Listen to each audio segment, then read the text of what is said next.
Huwag mong husgahan ng isang tao di sa uri ng kanyang trabaho.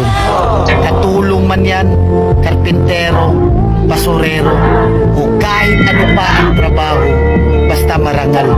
Dahil hindi naman batayan ang trabaho para respetuhin mo ang isang tao. Dahil ang buhay, kailangan natin ng diskarte para umasenso. Aanin mo ang diploma kung wala kang respeto sa kapwa.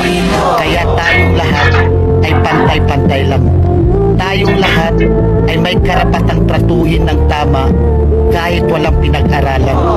Tandaan natin, kahit ano pang kurso ang natapos mo, kahit ano pang diploma ang hawak mo, kahit mayaman o mahirap ka lang, lahat tayo kapag namatay, iisa lang ang titulong diplomang nakaukit sa lapida natin. Rest and peace.